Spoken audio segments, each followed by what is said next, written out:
Hey guys, and welcome to another GameXplain discussion. I'm your host, Derek Bittner, and I'm joined today by Ash Paulson to discuss the latest information released about Pokemon Alpha Sapphire and Omega Ruby in Japan's CoroCoro magazine. However, we won't be using the scans for this video, so be sure to check them out for yourself on sarahb.net. Alright, let's get to it. So Ash, first impressions, what do you think of these scans? Pretty exciting. I mean, I don't think there's anything too super surprising, but I mean, all the new Mega Evolutions look cool. I think we all knew there would be new Mega Evolutions, and you know, the main character's been slightly redesigned, and we now know beyond a shadow of a doubt that the game will run on the Pokemon X and Y engine, which is, again, not surprising, but it's cool to have all this new confirmation. Yeah, exactly. It's sort of more reassuring that we know all this now, rather, you know, because we were pretty much blind before, so now we have a better idea of how it's going to work. We can see how the style's changing, and a lot of the things we suspected are actually happening, because I think we both believe that the other starters would have Mega Evolutions as well. It just made sense, especially with Blaziken, yeah. So, yeah, let's get into a little bit more detail here. First off, of course, is the new Mega Evolutions. Sceptile is the only one getting a new type. Thank you. Yeah. Sceptile is the only one getting a new type change, or at least an additional type, as he'll be a Grass Dragon type when he's Mega Evolved.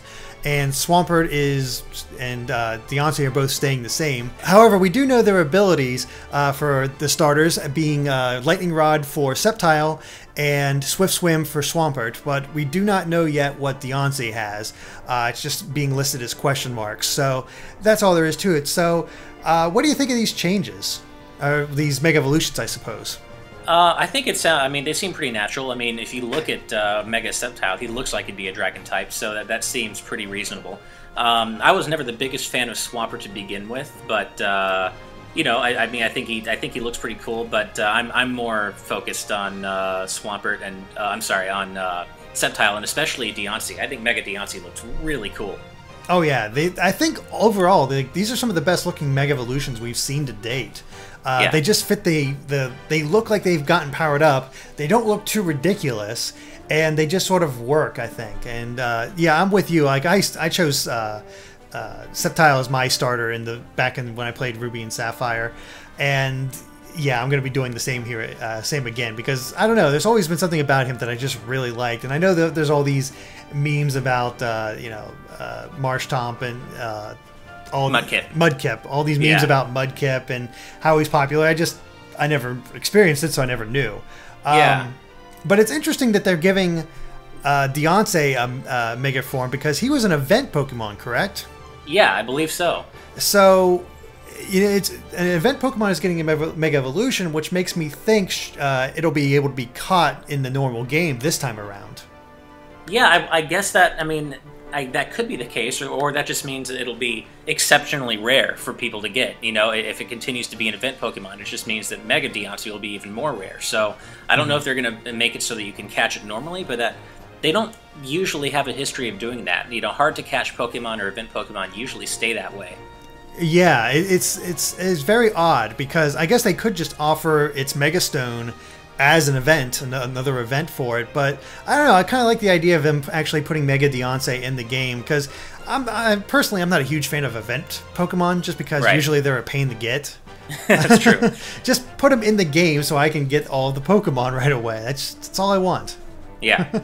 Well, I think I definitely will be using Sceptile this time around, because I used Torchic in my first playthrough of Emerald, and you know, and Torchic's great, and so is Mega Blaziken. But you know, Mega Blaziken's been around for a while, so I kind of want to use one of these new Pokemon, new Mega Evolutions. So I think I'll be going with Sceptile as well. Yeah, I think a lot of people are going to go with Sceptile and Swampert this time around, just because they are new and people want to try them out. So it makes sense. However, even more curious than these Mega Evolutions, or definitely more curious, honestly, is Kyogre and Groudon, who are not getting Mega Evolutions. Instead, they're getting something new called Ancient Devolutions, and they're known as Primal Groudon and Primal Kyogre, which, talk about catching you off guard, I wasn't expecting this at all. Yeah, so I mean, so it seems like they're actually used to be more powerful, and they got weaker over time. Is that kind of what you're getting from this? Yeah, I guess that would be the case, because they look more powerful, and I mean, it'd be weird if they took these legendary Pokemon and made them weaker. So this has to be a power up of some type. But I'm curious how going primal and becoming and de-evolving makes them more powerful, because you think devolution, you think less strength, because we've been conditioned up until this point that evolution is good. Yeah, well, I mean, it could be one of those things where they've lost power over time, and their powers have gradually weakened over time. So if you take them back to where they used to be, and when their powers were at their full strength, then you get their what's tantamount to their mega forms. Yeah, I mean, it's a cool idea, and I like that they're sort of branching out the history of these two. And at the rate that we're going with these two, if they're getting devolutions, Rayquaza is probably going to be getting an Ancient Devolution as well, which will probably look pretty cool. So it's interesting because this is definitely a remake, but they're adding a lot to the plot for what it could potentially be. Because are these going to be extras that you just sort of get, or are they fundamentally changing how the plot works in Ruby and Sapphire? Well, it seems like they're kind of, retconning the plot to a degree, like they did with, Pokemon Origins, that anime special. It just seems like they're kind of, retroactively inserting Mega Evolution into the older games, which I'm okay with. I mean, it doesn't change things around too much, and Pokemon has always had kind of a fairly loose timeline, so it's not really keeping me up at night that suddenly we now have Mega Evolution in Generation 3. I think it's pretty cool, and I'm not at all surprised by it. No, I'm not either. I mean, it'd be very odd to have Mega Evolutions be such a big thing in X and Y, and then for this remake, the next game, honestly, it just not appear at all. So they had to put Mega Evolutions in here. Yeah. And I don't know. I think it makes the remakes more exciting because, even though we've already experienced these games, they're completely new. We've not seen a lot of this stuff before, so we'll get something familiar while also getting a lot of just fresh ideas, which I really like. Yeah, me too. I mean, I think it's gonna make these games feel fresh again, like you said, and Generation 3 is always one of my favorites, so I'm really looking forward to going back and kind of taking a fresh look at it with all these new elements in it, and kind of reliving my time in Hoenn. I think it's going to be really fun. Oh yeah, definitely. So I guess going along that line is the new character designs, and we have a lot of them. We have, of course, let's just start with the two protagonists. I believe their official names were Brendan and May, or you could, I guess, call them Ruby and Sapphire. I'm going to go with Brendan and May because that's what I've always called them. So yeah, a pretty radical redesign in some respects for them. More so, I think, for May than for Brendan. But I don't know. What do you think? Yeah, they definitely. I mean, they look familiar, but definitely new enough to make it feel like a completely new game. I think. I mean, yeah, there is an element of familiarity here, especially with regard to Brendan, I think. But yeah, May definitely looks a lot different, a lot more different than I expected. Mm-hmm. She sort of reminds me a lot of Black 2's female protagonist, and just the way her outfit works.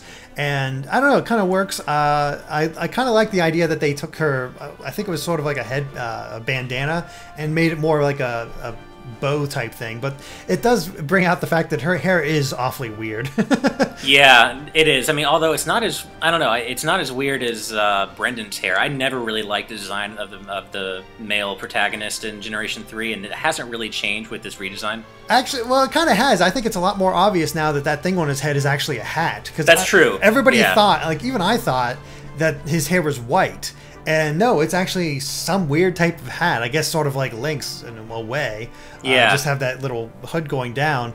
And you can much more clearly see his bangs now. So that's true. It definitely makes it a lot more obvious. And I think that's the biggest change with him, is that it is much more obvious that he is that he actually doesn't have white hair. Yeah, no, I thought he had white hair back then too. So yeah, it's nice to know that he doesn't. But I don't know, still something about that hat isn't doing it for me. Yeah. It's always been an odd design, but I don't know, it kind of works. Yeah. And then, of course, they're not the only ones that got some redesigns. Both Team Magma and Team Aqua have had some pretty radical redesigns for a lot of their characters. Like their outfits. Like, I gotta say, Team Aqua looks a lot cooler than Team Magma this time around.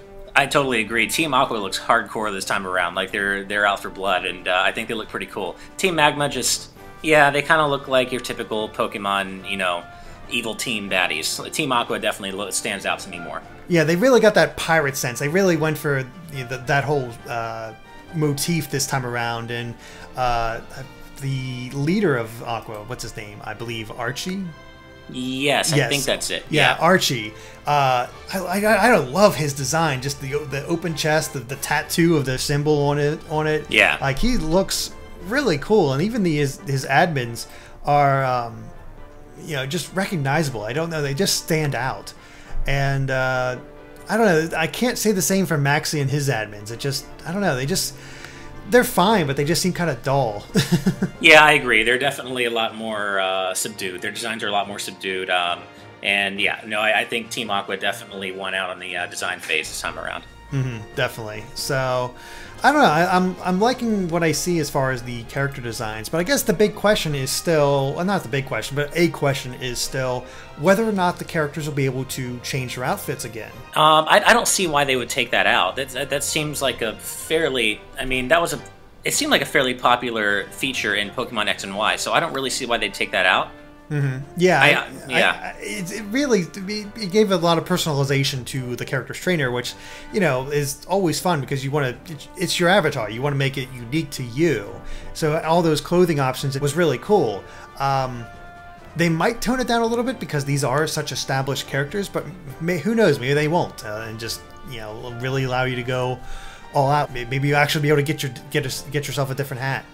Yeah, I mean, I don't know if they're really any more established than the X and Y protagonists. They may seem that way to us because they're older and we're more used to them. But I mean, if anything, I mean, the X and Y protagonists still have their set designs, and we were able to tweak them. So I think going back and not allowing us to tweak them, especially with regard to skin color and stuff like that, would be seen as a huge step back by a lot of people. So I don't think they're going to take that out. Yeah, probably not. Yeah, it makes sense. So.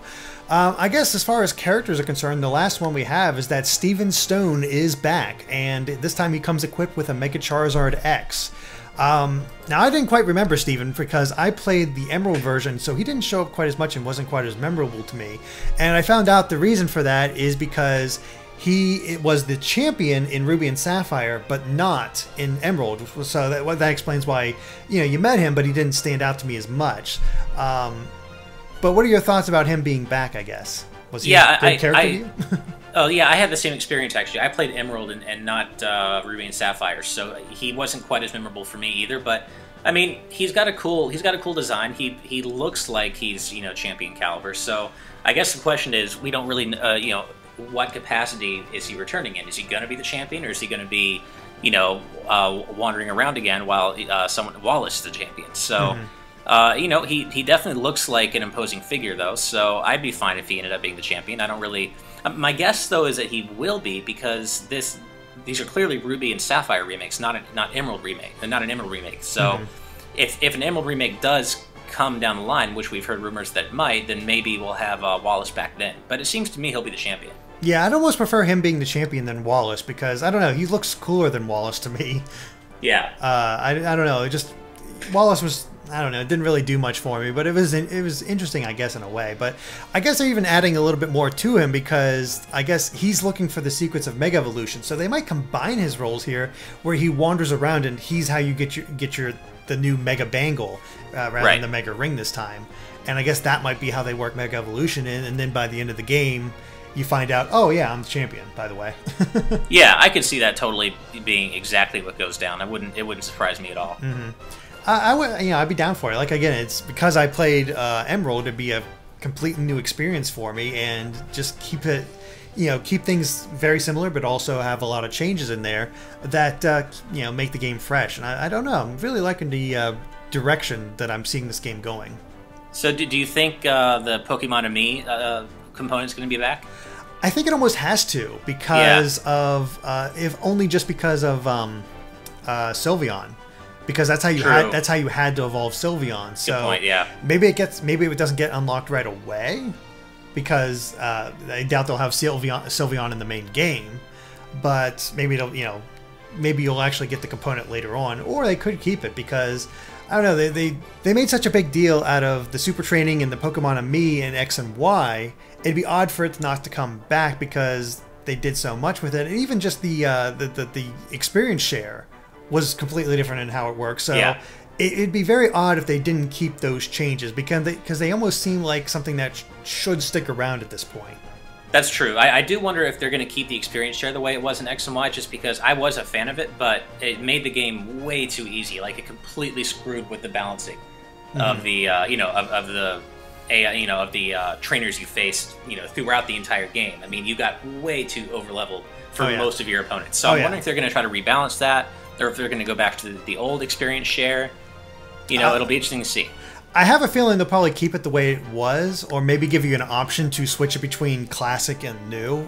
That'd probably be the best solution in my mind, because the experience share was really nice for those people who just hate grinding in Pokemon. And I don't know, I've done it for so long now, I've never really minded the grind of going Pokemon by Pokemon, because I felt like I was getting use out of them. I felt like I was getting to know them and, forming that sort of connection with them that is sort of a basis of Pokemon. So right. I think that would be a good idea to have the option of like just one Pokemon, all the Pokemon, or just not at all. Yeah, I mean, at least the option would be nice, because I mean, while I do agree with you, it's nice to have that time to form that connection. I mean, to be completely honest, the older I get, the less time I have for gaming. So that new experience share in X and Y was a huge weight off for me. Just loving Pokemon, because it meant I had to spend so much less time grinding. Oh yeah. And I really, just the adult, the boring old adult in me really appreciates it. the most use I got out of it was when I was just trying to fill up my Pokedex, and so I already had my team good to go, and I was just like, okay, here's the experience share, get some experience so these guys can evolve, toss them back in the box once I got their Pokedex entry. Yeah. So it was nice for that, but like I said, for the main game, I'd like to see the option, and I don't know, I think it could be good. I guess going along the same, the whole idea that something new, something old, we do have the confirmation of the return of the Mach and Acro bikes, which were unique. I guess, completely unique feature, because that's never returned up until this point, I guess.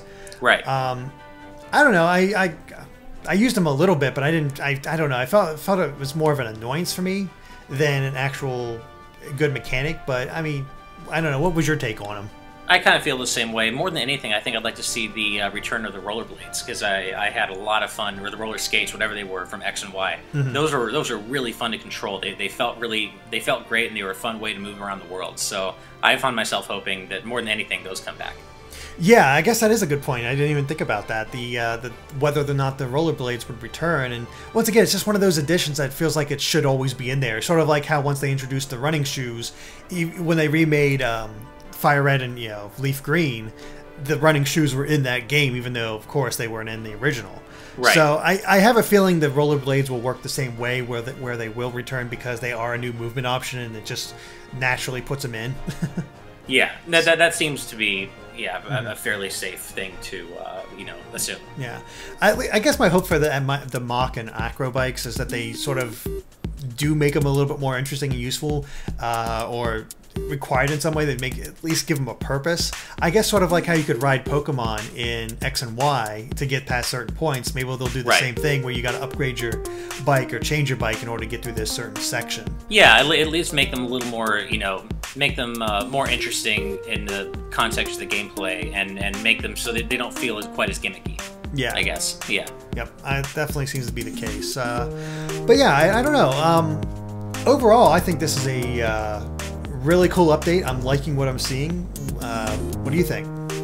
Me too. I'm really liking what I'm seeing, and I'm definitely gonna probably buy Alpha Sapphire day one. If I don't review it for whatever reason. So yeah, either way, I'm gonna play it. I'm looking forward to it. And really, the last big question mark for me is how the music's gonna sound. Remix, I guess, with Pokemon X and Y sound font. I don't know if they're gonna go with that, or if they're gonna go in a completely new direction. But I love Generation 3 soundtracks, so I'm excited to see what they're gonna do with the remastering the music. Oh yeah, it's probably gonna sound really good, because there was some really good tracks on Ruby and Sapphire, and to see them hear them redone with X and Y sound quality would be just a treat, I think.